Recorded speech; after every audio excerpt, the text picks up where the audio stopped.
Hello, this is Greg Guy for JCTV News. Today we're going to dive into the unknown with some lesser known JC clubs. In the field now is James Hughes. Thank you, Grant. Clearly, there are a lot of clubs available at John Carroll for all kinds of people.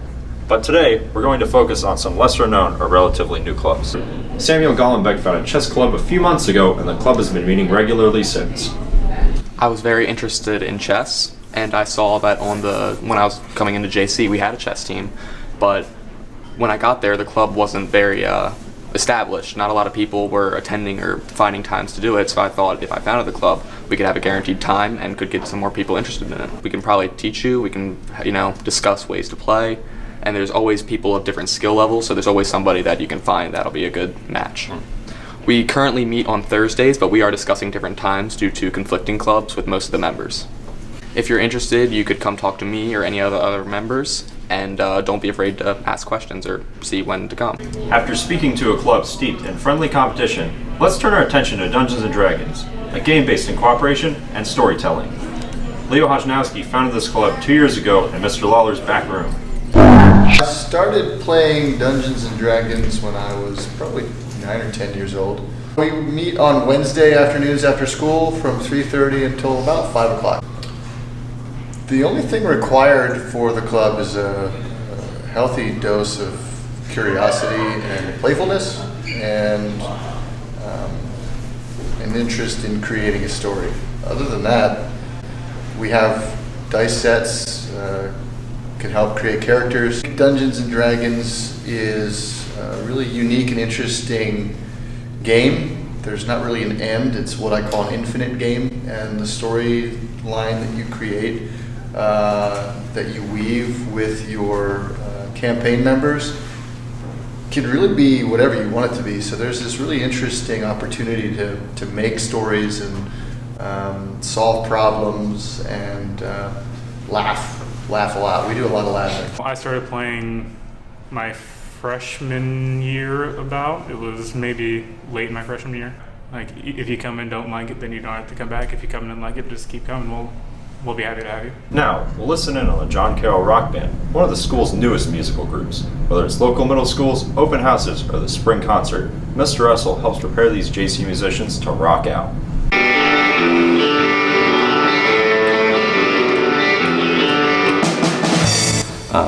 We've tended to stick a little more with some of the classic rock just because it tends to have more of the traditional guitar, bass, drums, keyboard kind of format that we have.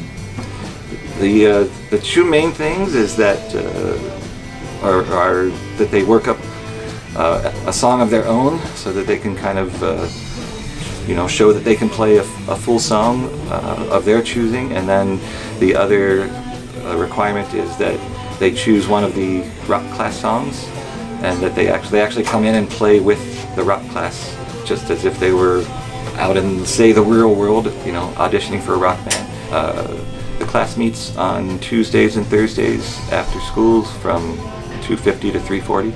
Although we have so much fun, we more often go to 3:50 or 4 o'clock. It's not unusual. With rock band, you're on the stage, and rock is that type of genre where you have to engage the audience. It's like a show. You have to bring the audience to you, and this is why I want you to watch me, that sort of thing. So it's not only playing the music, it's also making a show for the audience. And now, let's take a look at the Model United Nations, a forum created to imitate international debate. Together, students learn about a country and represented in a conference that draws in schools from all over the world. You represent a country, and each person gets to choose what topic that they focus on. So like this year I was COST, which is European Cooperation of Science and Technology. And you can choose whatever committee you wish to be in.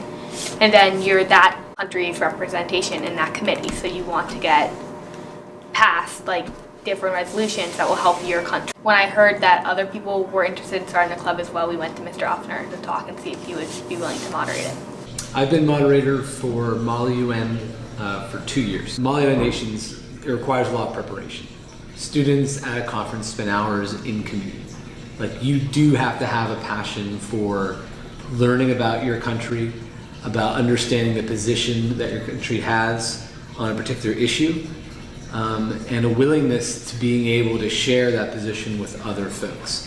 When you're placed in a committee with maybe 40 to 50 different people, all representing different nations, it's very important that you have a strong interest in being able to share. I think what we try to do in Mali United Nations is being able to take that passion that students often have about various topics and being able to effectively communicate that to their peers.